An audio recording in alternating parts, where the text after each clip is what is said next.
Je vous prie de bien vouloir vous asseoir. Merci.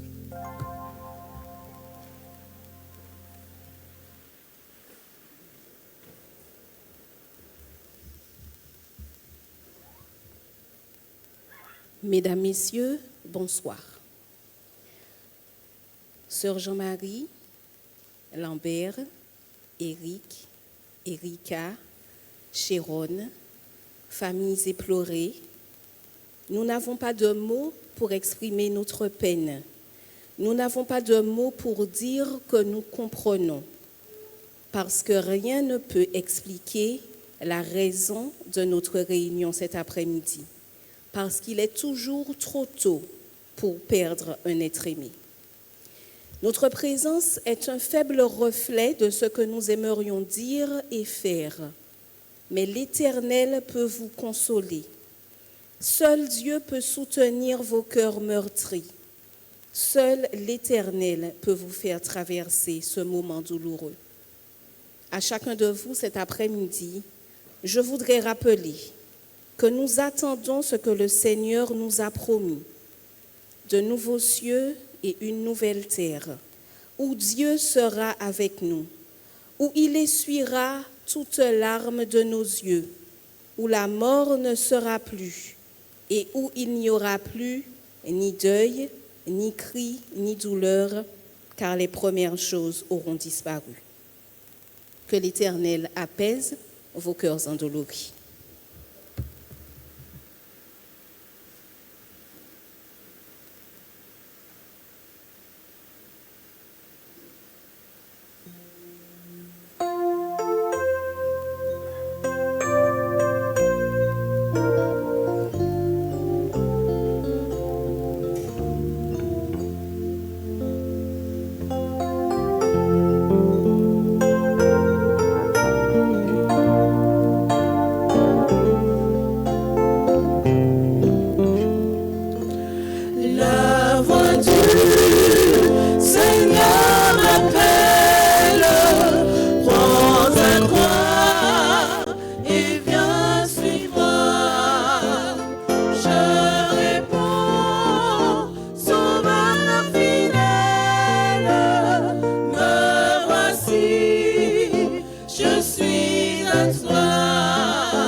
Jusqu'au bout, je veux te suivre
L'Assemblée est priée de se mettre debout.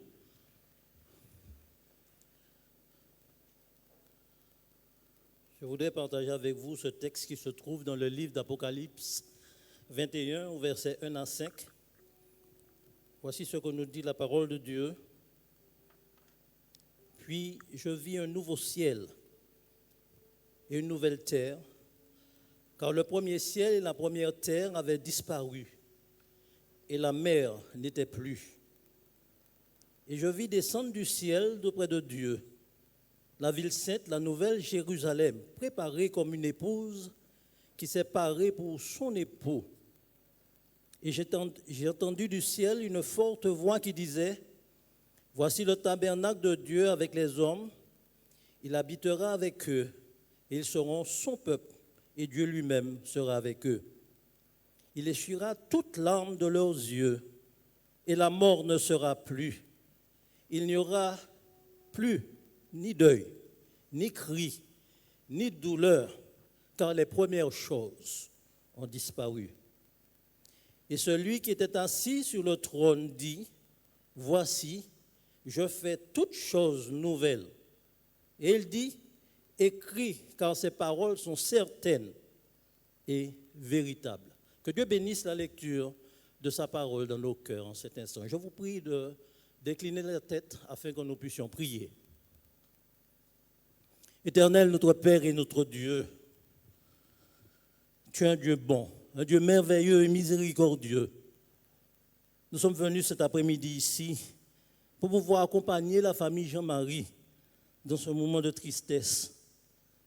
Nous voulons, Seigneur, que tu puisses nous aider à persévérer, quelles que soient les difficultés de la vie, et permettre que nous puissions mettre toutes les promesses que nous trouvons dans ta parole divine dans nos cœurs, afin que nous puissions persévérer jusqu'au bout et attendre ton retour de telle sorte que nous soyons avec toi quand tu reviendras, afin de voir nos bien-aimés disparus et vivre avec toi dans les siècles sans fin de l'éternité.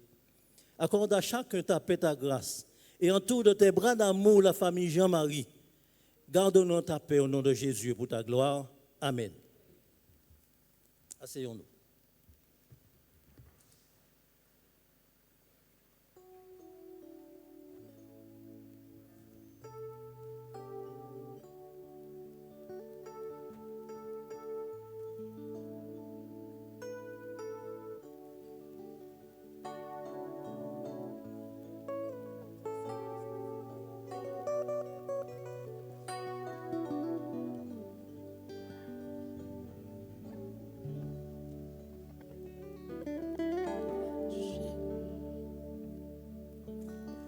Jésus,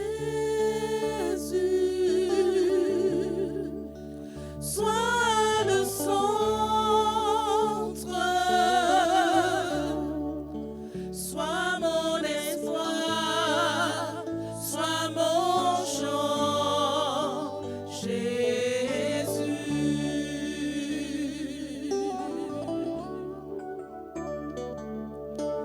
Jésus,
le centre,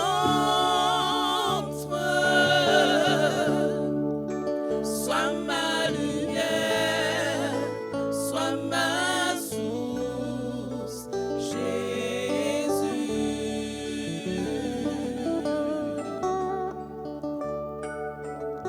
Jésus, sois le centre, sois ma lumière, sois ma source, Jésus.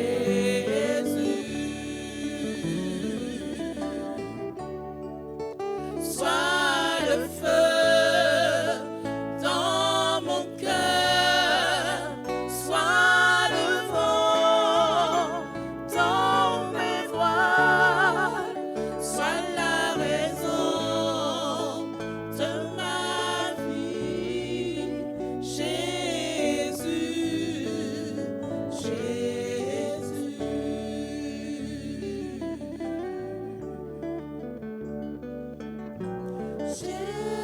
Jésus,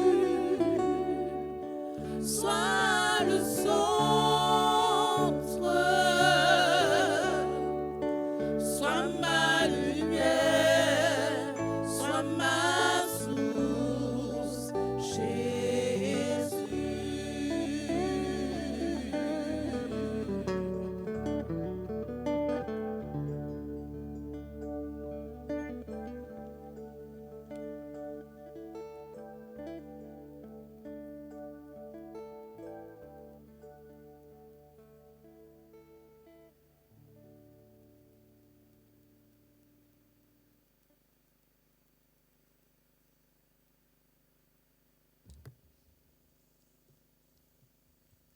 Bonjour à tous. Aujourd'hui, je tenais tout d'abord à vous remercier tous, ici présents, d'être venus ici là pour cet événement. Ça nous touche tous énormément de la part de ma famille. Vous qui êtes réunis ici physiquement, mais aussi via Internet, via YouTube. À tous, nous vous remercions. Je vais vous présenter la biographie de Gérard Jean-Marie, mon grand-père, que j'ai... Excusez-moi.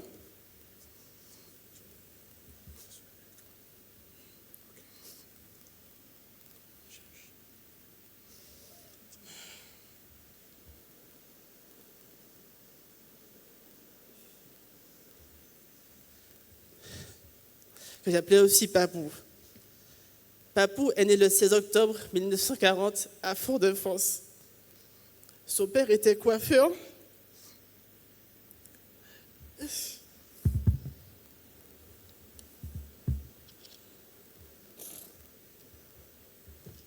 Son père était coiffeur de son propre salon de coiffure. Sa mère, quant à elle, était employée au sein de la chocolaterie Hello. Il a grandi au Terre-Saint-Ville avec ses parents, sa grand-mère maternelle, ainsi que son frère aîné, avec lequel il a toujours aimé avoir plus de temps. Son frère aîné était âgé de 11 ans de plus que lui. Il n'a pas eu l'occasion de passer beaucoup de moments avec lui car ce dernier est parti en France. Alors que Papou n'avait que 7 ans. Enfant, il était turbulent, taquin et blagueur.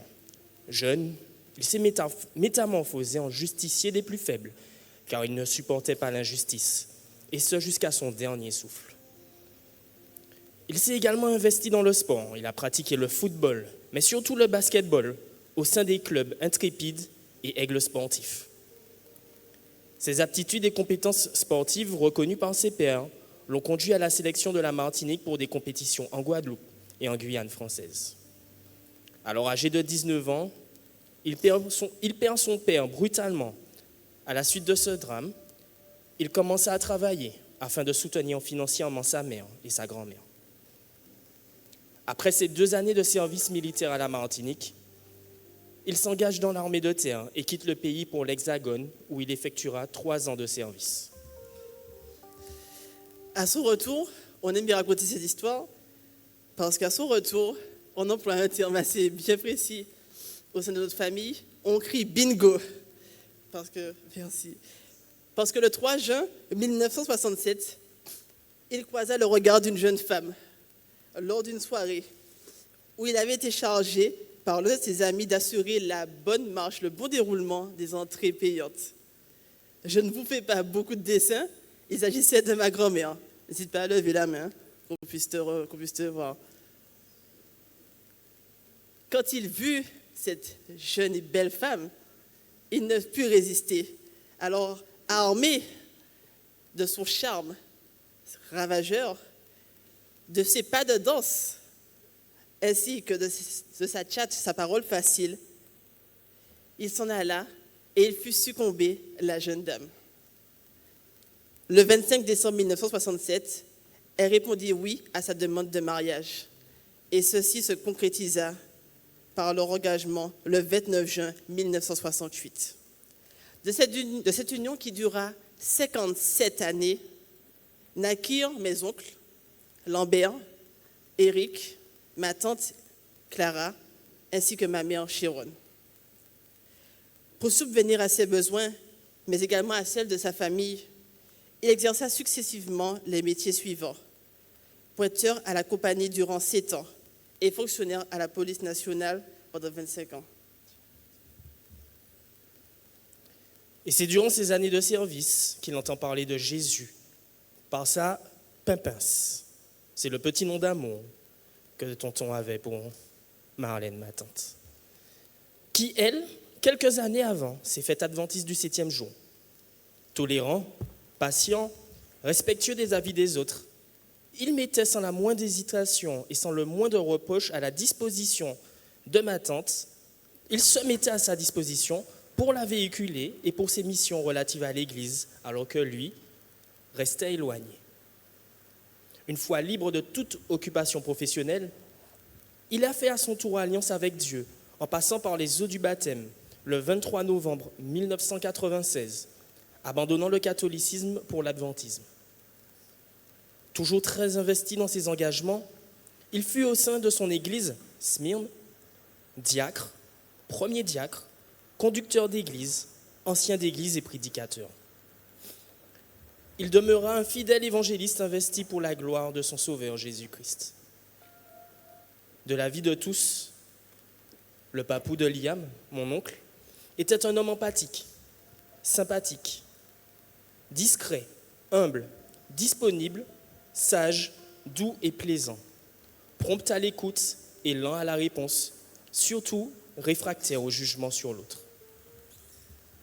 De notre avis à nous, la famille de papa, c'est comme ça qu'on aimait s'appeler, composée de son épouse, ses 4 enfants, ses 4 beaux enfants, mes tantes, Myriam et Christelle, mon oncle Marcel, ainsi que mon père Hébert, ainsi que ses 4 petits-enfants, Madinina, Léandre, Liam et Emeline. Papou était pour nous le patriarche, la figure de l'autorité charismatique, la dissuasion par la douceur, la générosité, l'imagination personnifiée, la simplicité, poète, écrivain infatigable, le médiateur respecté et écouté, et surtout l'amour qu'il était non seulement, et surtout un grand amoureux, car il était non seulement amoureux de sa famille, mais également de la parole de Dieu. Si toutefois, il fallait lui trouver un défaut, parce qu'en ce monde, personne n'est parfait, malgré la grande liste de ses qualités, un défaut reviendrait, celui de l'entêtement, très têtu, qui d'ailleurs a causé de nombreuses disputes dans la famille, n'est-ce pas, tonton Lambert? En ce jour d'événements tristes et de tristesse, notre grand-père, mon grand-père, Serge, Gérard, Jean-Marie, va laisser un grand vide immense. Et j'aime à dire, un petit témoignage, j'aime à dire, souvent je leur dis ça à tous dans ma famille, ils le sauront très bien, que j'étais la personne qui lui ressemblait le plus. Ça énervait tous ses enfants, parce que plus je grandis et plus ils voyaient la ressemblance flagrante. Les pauvres, ils n'arrivaient pas à l'accepter. On avait de nombreux points communs ensemble. Mais le plus flagrant est celui que nous ayons en commun 3 prénoms. Mon grand-père s'appelait Gérard Bertrand Serge Jean-Marie et moi je m'appelle Liam Evan Serge Jean-Marie. Peu de gens le savent. Et ceux qui le savent me demandent pourquoi je n'emploie jamais le prénom Serge. Je leur dis pas que j'ai honte, mais je ne l'emploie pas tout simplement. À l'heure actuelle des choses, j'aspire à pouvoir employer ce prénom de façon à être digne de le représenter. Il va nous laisser un grand vide, immense, mais également des valeurs, des principes, des bases, des fondements, un flambeau, un héritage que l'on va devoir tenir, respecter et faire grandir. Alors, en ce jour, à l'homme, à l'époux, au père, à l'oncle, au frère, au grand-père, au mentor, nous te disons que nous t'aimons. Merci pour tout et nous t'aimons très fortement. Merci à tous pour votre écoute.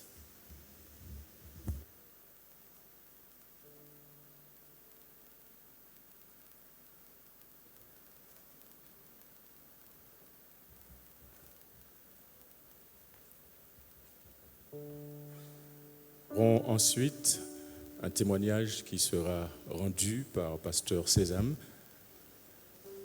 un ami de la famille.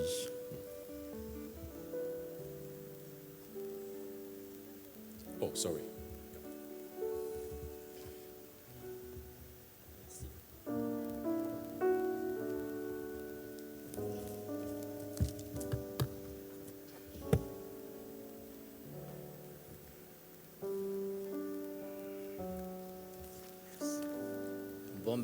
Bonjour tout le monde. Je vous rassure, je vais être plus court que mes 2 prédécesseurs. Alors je tenais à dire quelques mots sur notre Père, pour mon frère, mes sœurs et moi-même. Le mari pour notre maman. Notre papa était une personne, comme l'a dit Liam et Steph, de très calme, discrète, respectueuse. Et je sais qu'il nous a inculqué aux enfants de nombreuses valeurs qui nous servent énormément encore aujourd'hui, qui nous serviront toute notre vie terrestre. Maintenant, il nous a quittés. Il est parti rejoindre l'Éternel qu'il a tant prié. Mais papa, tu resteras toujours dans nos cœurs. On t'aime fort. Et j'ai l'intime conviction que tu es bien où tu es. Repose en paix, notre papa chéri. Merci.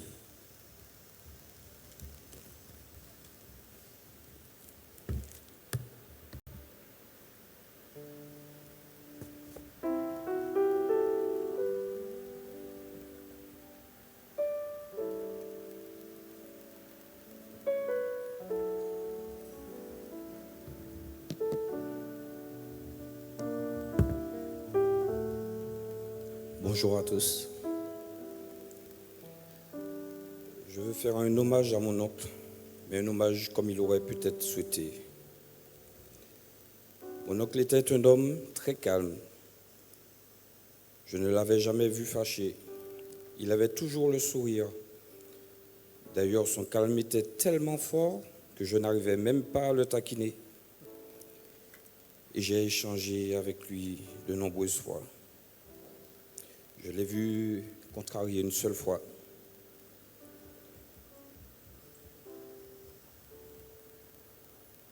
C'est après une finale de foot du Paris Saint-Germain parce c'était son équipe.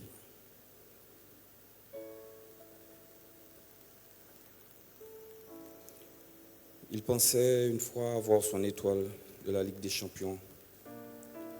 D'ailleurs, il ne savait pas que je me moquais de lui intérieurement. Parce que taquin que j'étais, moi aussi étant grand supporter de foot, l'équipe de Marseille bien sûr, j'étais soulagé à chaque fois que Paris perdait. Je souriais dans un coin. Il aimait aussi cuisiner pour sa petite famille. Pour moi, il a eu une belle vie. Et je veux que sa famille n'oublie pas ça. Parce que mon oncle, je ne sais pas pour vous si peut-être que la perfection n'existe pas, mais il faut toujours dire aux autres qu'on les aime.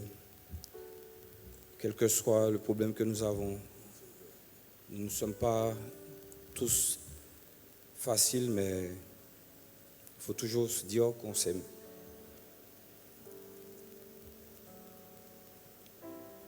Donc, je lui dis au revoir et j'espère le voir parce que il est parti sans pour cela qu'on échange par rapport à l'étoile que Paris Saint-Germain a finalement pu avoir. J'espère tout simplement que Jésus n'est pas marseillais. Tonton, bon voyage.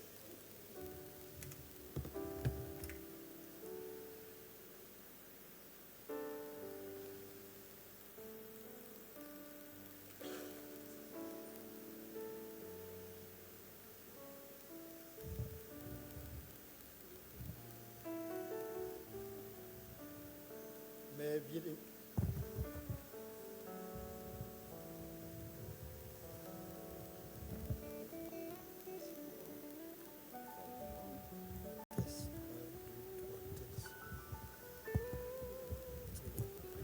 Allô, allô.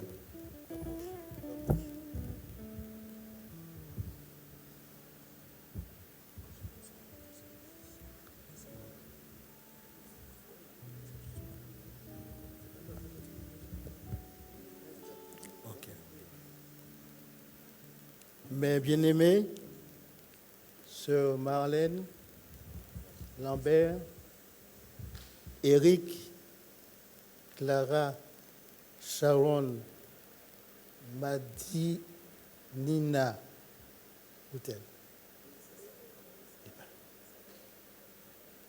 Léandre, Liam, Emeline,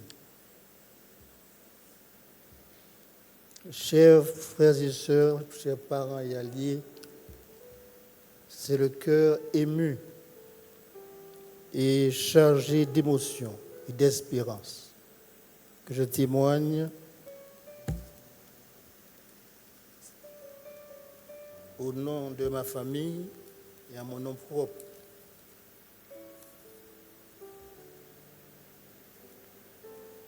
Pour vous dire l'attachement et l'affection que je partageais avec Frère Girard. Frère Girard et moi partagions une affection et une amitié très profonde. J'ai eu le plaisir de le visiter à l'hôpital de Saint-Pierre. Quand il a été hospitalisé à domicile, je me rendais souvent à son chevet.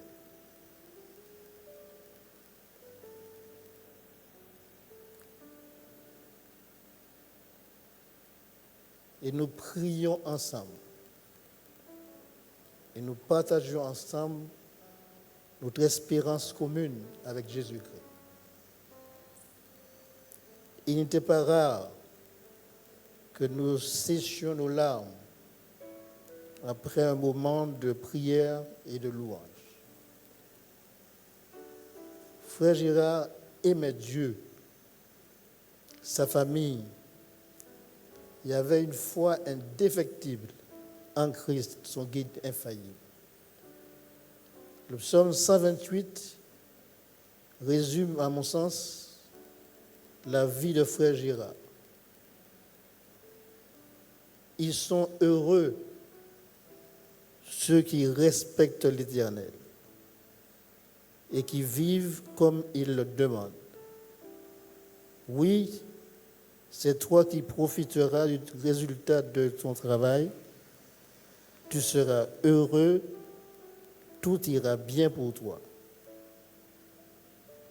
Dans ta maison, ta femme, Marlène, sera comme une vigne féconde, couverte de raisins. Tes fils seront comme des jeunes oliviers autour de ta table. Tout cela est la bénédiction de celui qui respecte l'Éternel. Que le Seigneur te bénisse depuis le temple de Sion. Tu verras le bonheur de Jérusalem tous les jours de ta vie. Et tu verras les enfants de tes enfants. Paix sur Israël. Frère Gérard respectait l'Éternel. Il vivait comme il le demandait. Les résultats sont multiples. Il profite du travail de ses mains. Frère Gérard a été béni de Dieu. Il a servi l'Éternel comme ancien d'église, ici même à Smyrne. Et à mon humble avis, il a vu le bonheur et connu la joie du service tous les jours de sa vie. Et le psalmiste conclut son psaume en écrivant « L'homme qui respecte l'Éternel verra les enfants de ses enfants. » Il a effectivement vu Marie-Nina, Léon, Liam et Emeline, ses 4 petits-enfants.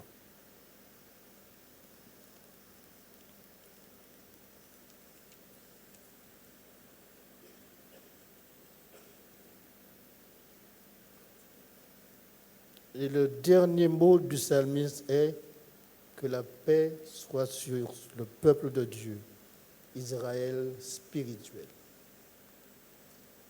J'ai eu la joie d'aimer et de côtoyer Frère Gérard. Il n'est plus. Mais je sais une chose. Je sais qu'un jour, mes yeux verront Jésus.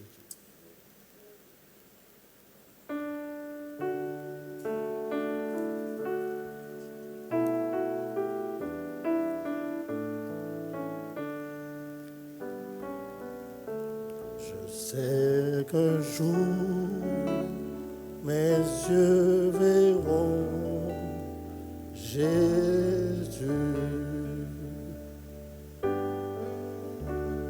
Je sais qu'un jour, mes yeux verront Jésus. Si je marche jusqu'au bout, par la foi et malgré tout, je sais qu'un jour mes yeux verront Jésus.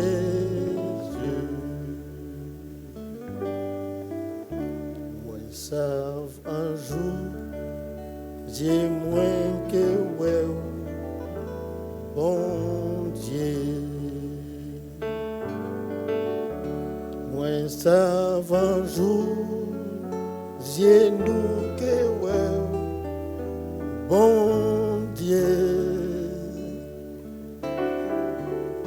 Si nous tiens debout, et puis force, et puis courage, moi savent un jour, j'ai moins que ouais, bon Dieu. Chère famille Jean-Marie, chers parents et alliés, chers frères et sœurs, suivons l'exemple de Frère Gérard. Il respectait l'Éternel. Alors respectons l'Éternel. Et nous le reverrons au grand matin de la résurrection. Tiens faux, Paladie, mon Dieu qui a viré, Maranatha.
paroles mauvaises. Viens adoucir nos monolèves et que nos querelles s'apaisent. Pardon, Seigneur, pardon de toujours garder rancune. Viens changer notre amertume,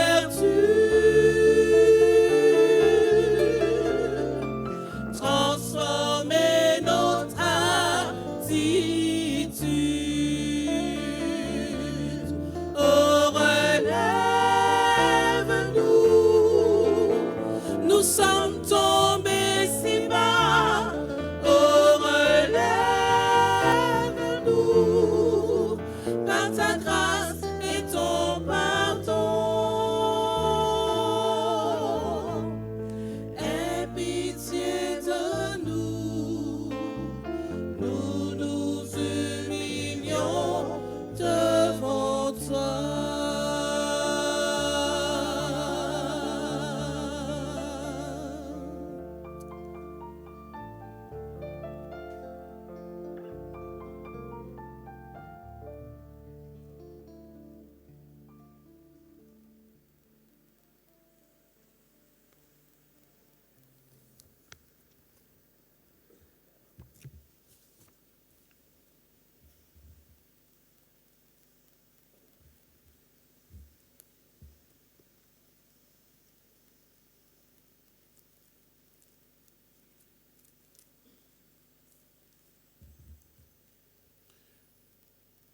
Au nom des frères et sœurs adventistes de l'Église adventiste du 7e jour Smyrne,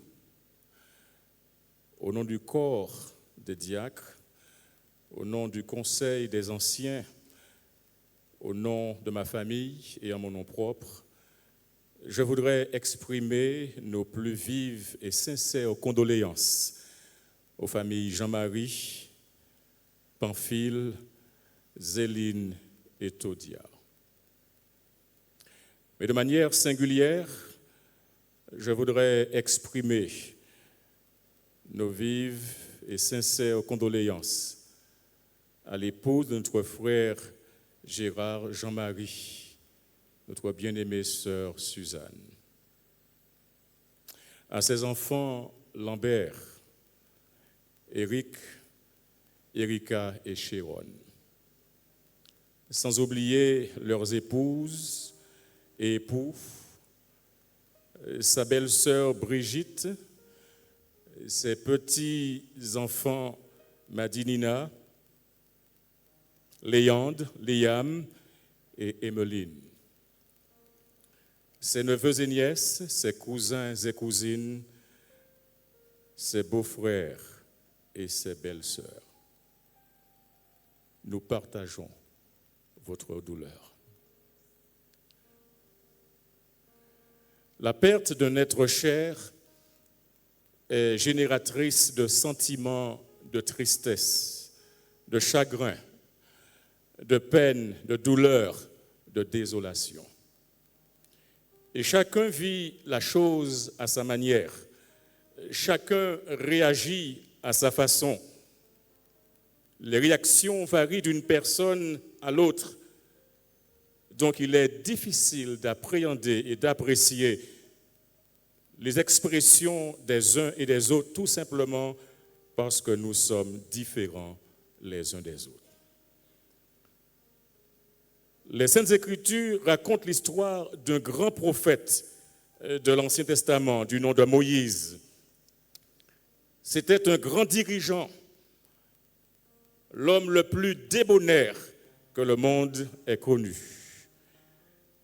C'est lui qui délivra les Hébreux de 430 années d'esclavage au pays d'Égypte.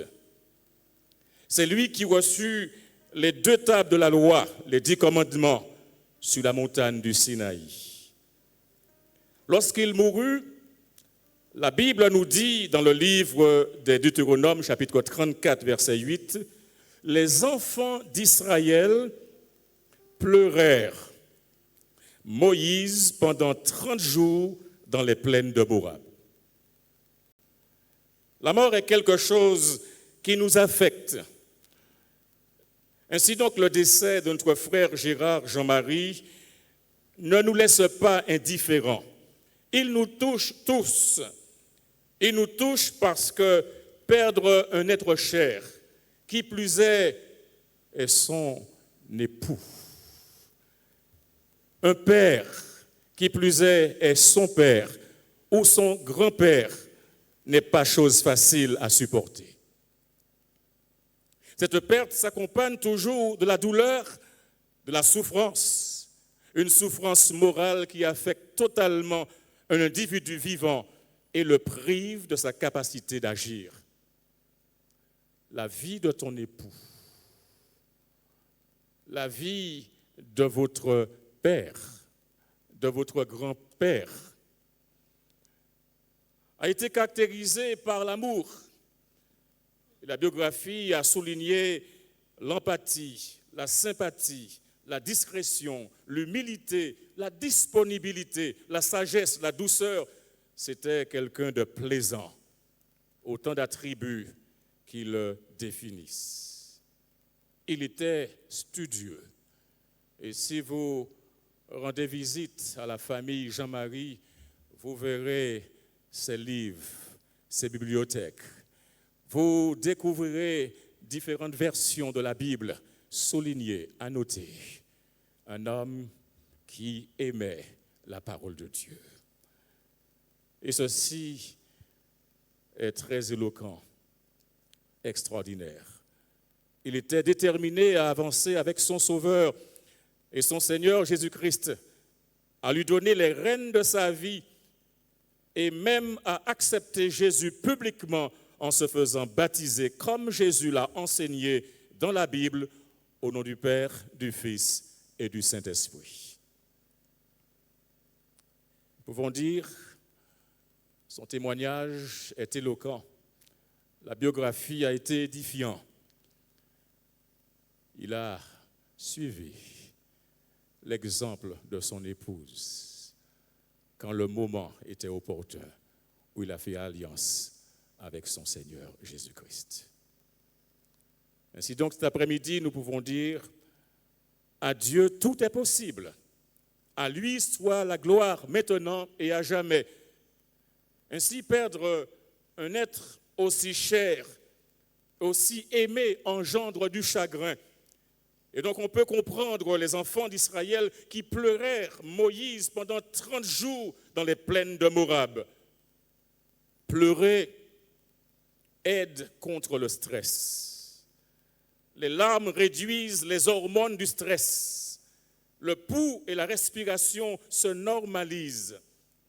De plus, pleurer libère des endorphines et de l'ocytonine. Ces deux hormones améliorent l'humeur et induisent le bien-être.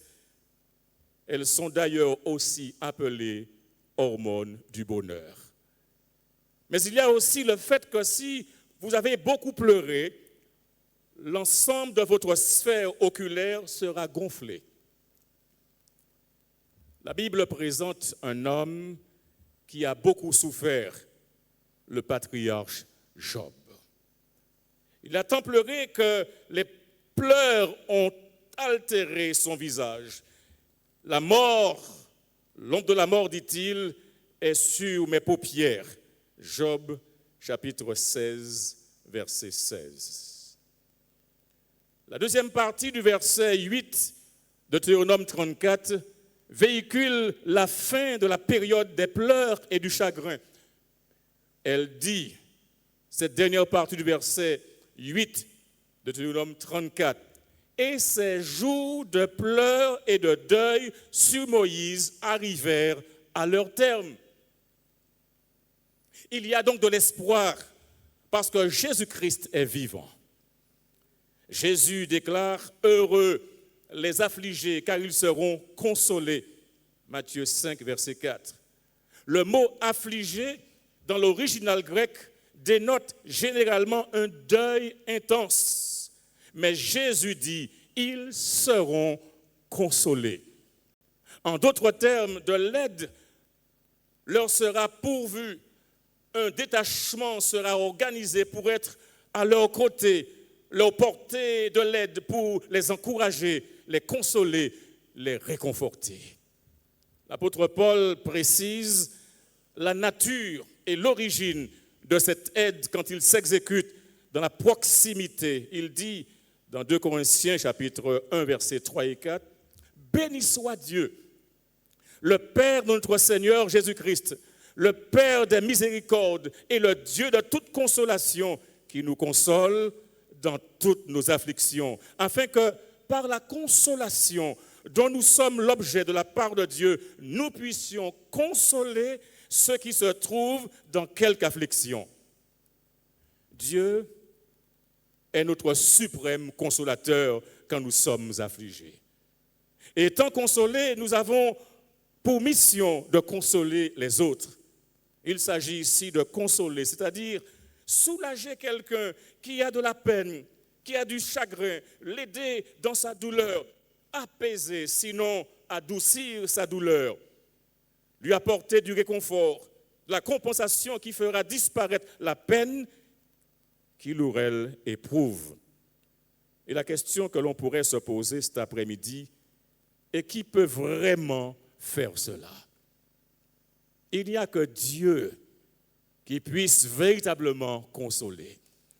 Il n'y a que Dieu qui puisse véritablement comprendre ce que nous traversons, ce que nous endurons, ce que vous ressentez là maintenant. Il n'y a que Dieu qui puisse mesurer cela, comprendre cela et apporter la solution, le réconfort, le soulagement dont chacun a besoin. La consolation s'inscrit dans le projet de Dieu de restaurer l'humanité. En effet, l'Apocalypse, chapitre 21, verset 4, déclare « Il essuiera toutes larmes de leurs yeux, et la mort ne sera plus, et il n'y aura plus ni deuil, ni cri, ni douleur, car les premières choses ont disparu. » Toutes ces choses qui nous causaient des problèmes, toutes ces choses qui constituaient des obstacles, ces puissances qui occasionnaient la souffrance, qui occasionnaient le désespoir, le chagrin, toutes ces choses-là seront bannies pour l'éternité. Il essuiera toute larme de leurs yeux. Et l'on pourrait se poser la question, qui essuiera toute larme de leurs yeux? L'Apocalypse au chapitre 7, verset 17, nous donne la réponse. Oui, l'agneau qui est au milieu du trône, le Seigneur Dieu essuiera toute larme de nos yeux. C'est Dieu qui séchera nos larmes. Mais il peut le faire parce qu'il nous comprend. D'ailleurs, Jésus est sensible à ce qui nous arrive, sensible à nos peines, sensible à nos chagrins. On voit Jésus devant la tombe de Lazare et il pleure. Il pleure parce qu'il voit les dégâts que le péché a occasionnés aux gens humains. Il pleure parce qu'il voit tout ce que le péché a apporté comme souffrance, a apporté comme mort, comme séparation. Il pleure devant la tombe de Lazare. Il est ému, mais Jésus déclare, dans ce contexte particulier, au chapitre 11, versets 25 et 26 de l'évangile de Jean, il dit « Je suis la résurrection et la vie. Celui qui croit en moi vivra, quand même il serait mort, et quiconque vit et croit en moi, ne mourra jamais. » Jésus, il nous dit, est-ce que nous croyons cela? Jésus est la résurrection. Dans l'Apocalypse, il déclare, j'étais mort, et voici, je suis vivant au siècle des siècles. Je suis l'alpha et l'oméga, le premier et le dernier. Il dit plus encore, je détiens les clés de la mort et du séjour des morts. La mort ni la tombe n'ont de contrôle, n'ont d'emprise sur Jésus. Jésus, il a la vie en lui. Et ce Jésus, il est capable de changer nos cauchemars en allégresse. Il est capable de changer notre tristesse en joie, de transformer notre paralysie en mouvement, parce que Jésus, il est le Tout-Puissant. Et ce Jésus, en qui notre frère Gérard avait placé sa confiance, celui qui rythmait ses journées, celui dont il approfondissait sa connaissance en étudiant la parole de Dieu, celui-là qui a fait la promesse disant que votre cœur ne se trouble point. Croyez en Dieu et croyez en moi. Il y a plusieurs demeures dans la maison de mon Père.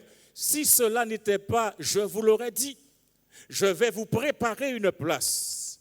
Et lorsque je m'en serai allé et que je vous aurai préparé cette place, je reviendrai et je vous prendrai avec moi afin que là où je suis, vous y soyez aussi. Ça, c'est la volonté de Dieu.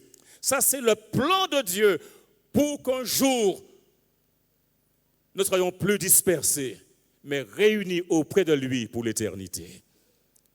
Lambert, Eric, Erika, Sharon, faites confiance à Jésus-Christ. Votre Père a fait confiance à Jésus-Christ, et cela jusqu'au bout. Faites confiance à Jésus-Christ. Même quand il y aurait des convulsions, des commotions, des fluctuations, continuez à faire confiance à Jésus-Christ. Faites confiance à ce Jésus.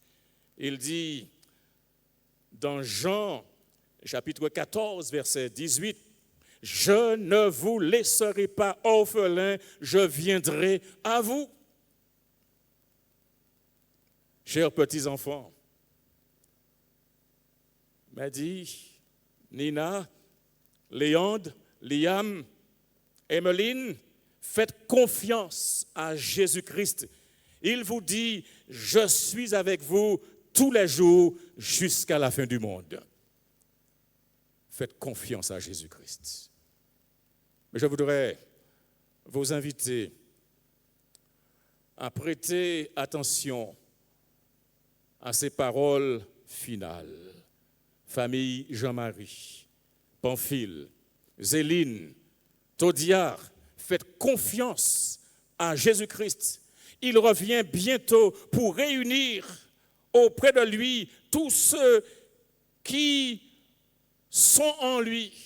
Il revient pour les réunir auprès de lui, non pas pour continuer à vivre dans un monde où il y a des problèmes, où il y a de la division, où il y a de la maladie, où il y a la mort, mais il revient pour réunir auprès de lui ses enfants dans un monde où la mort n'existera plus.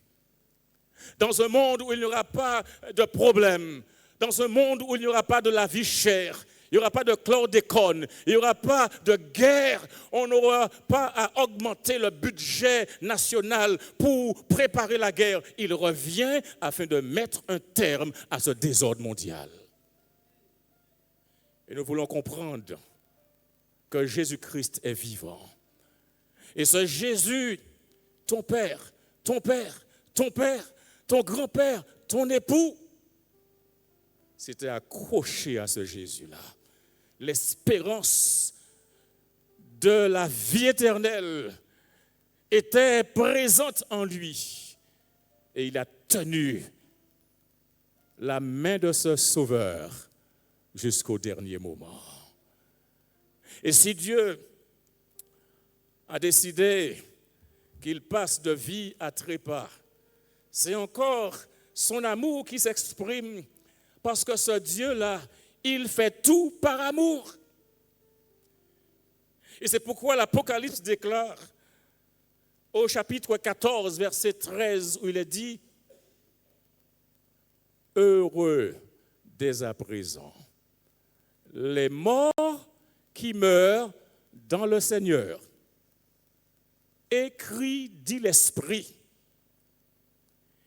ils se reposent de leurs travaux, mais plus encore, leurs œuvres les suivent. » Nous avons été édifiés par les témoignages et la biographie qui ont été relatés cet après-midi ici.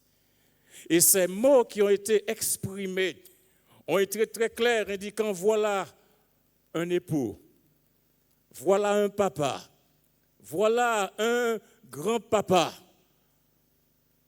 voilà quelqu'un qui a laissé un bon exemple.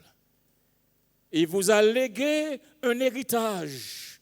Il vous appartient de le perpétrer, de le transmettre.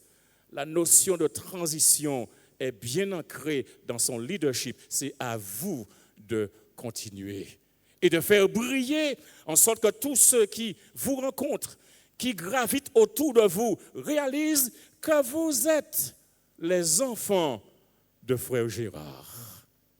Vous êtes les petits-enfants de Frère Gérard. Tu es l'épouse de Frère Gérard. Que Frère Gérard a laissé un héritage qui est éloquent. Pourquoi c'est éloquent? Parce qu'il avait reçu l'héritage de Jésus-Christ. Jésus-Christ revient bientôt. Restons accrochés à sa parole. Faisons table rase de tout ce qui nous sépare, de tout ce qui pourrait nous diviser, et mettons en exergue l'amour, la gentillesse, l'humilité, la courtoisie, tout ce qui est plaisant. Ce sont des mots qui ont été exprimés. Famille Jean-Marie, Pamphile, Zéline, Todia, faites confiance à Jésus-Christ. Il revient bientôt. Sœur Suzanne, fais confiance à Dieu qui te dit, dans sa parole, je suis pour toi un refuge, un appui, un secours qui ne manque jamais dans la détresse. Et pour terminer, je voudrais vous dire, quel que soit le chagrin, quel que soit le sentiment d'abandon qui pourrait vous envahir, tout cela passera si vous avez la foi en Dieu et si vous êtes persévérant. Je voudrais vous laisser ce tableau, cette vision apocalyptique, non pas dans le sens de ce que l'on décrit aujourd'hui, catastrophe, mais cette révélation, parce que ce que l'Apocalypse nous dit, en substance, il y aura des difficultés, il y aura de la persécution, il y aura des guerres, il y aura des moments difficiles, mais le message de l'Apocalypse est un message de victoire. La victoire du bien sur le mal. Armageddon, c'est encore la victoire du bien sur le mal. Et Jésus-Christ revient pour établir son empire éternel. Non pas pour un jour, mais pour l'éternité. Écoutez ce que le texte qui a été lu au début nous dit dans Apocalypse 21, versets 1 et suivant. Puis je vis un nouveau ciel et une nouvelle terre, car le premier ciel et la première terre avaient disparu et la mer n'était plus. Et je vis descendre du ciel d'auprès de Dieu la ville sainte, la nouvelle Jérusalem, préparée comme une épouse qui s'est parée pour son époux. Et j'entendis du trône une forte voix qui disait, « Voici le tabernacle de Dieu avec les hommes, et il habitera avec eux, et ils seront son peuple, et Dieu lui-même sera avec eux. Il essuiera toute larme de leurs yeux, et la mort ne sera plus, et il n'y aura plus ni deuil, ni cri, ni douleur, car les premières choses ont disparu. » Verset 5.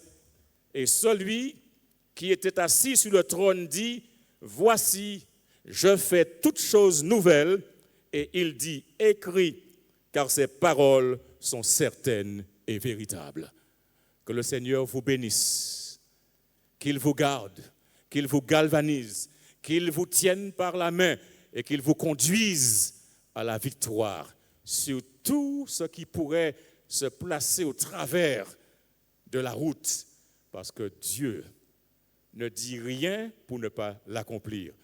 Emmanuel, Dieu avec vous. Bon courage et que le Seigneur vous bénisse et qu'il vous garde. Amen.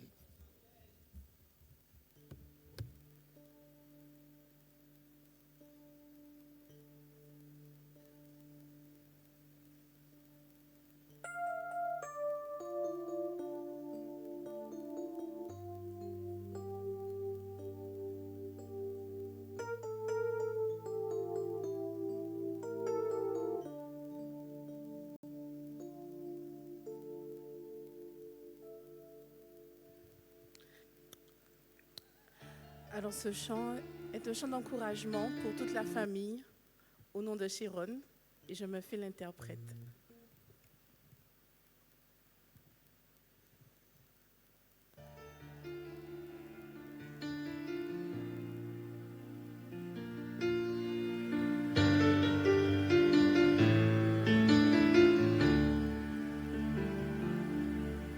Seul Dieu entend lorsque ton âme pleure, lorsque la douleur est au fond de ton cœur, quand le môme tombe et risque de s'enfoncer, une prière alors peut tout changer. Ô Israël, ô mon Dieu, tu es le Tout-Puissant.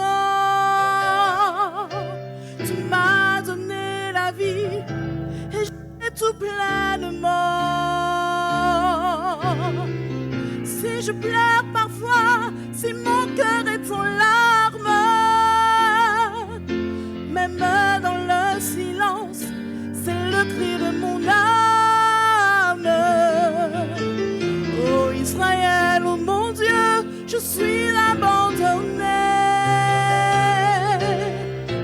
Viens calme ma peur, oui viens me fortifier. Devant la douleur, où pourrais-je m'enfuir? Tu me vois là sans force, oui viens me secourir. Le temps s'arrête parce que ton âme est en pleurs. Et l'homme soudain voit défiler sa vie. Mais il ne veut pas d'un avenir qui fait peur. Alors vers Dieu, il fait monter un cri. Ô Israël, ô mon Dieu, tu es le Tout-Puissant.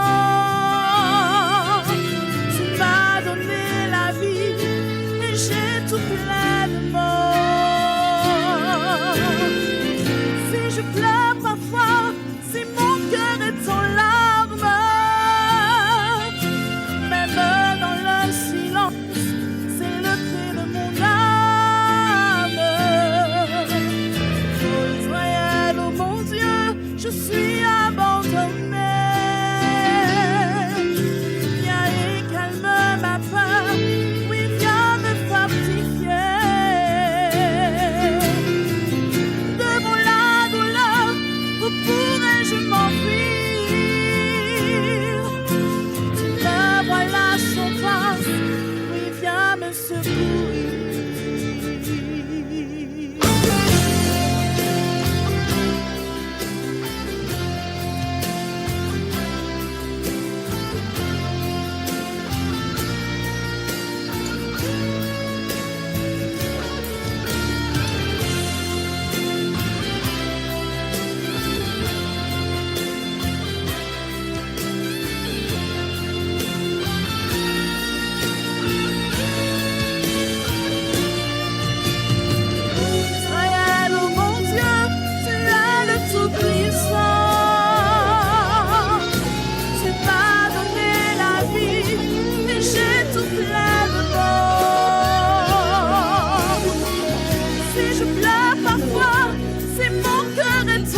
Le service prend fin ici. Nous demandons aux pompes funèbres de se rapprocher. Nous allons nous lever. L'Assemblée est priée de se mettre debout. Nous prendrons la direction de la Joyeuse, cimetière de la Joyeuse. L'ordre de marche fera ainsi, nous aurons les officiants, les porteurs de gerbes, la bière, la famille, amis et alliés. Nous avons besoin de 3 volontaires pour porter les gerbes. Nous avons 3 gerbes, 3 volontaires.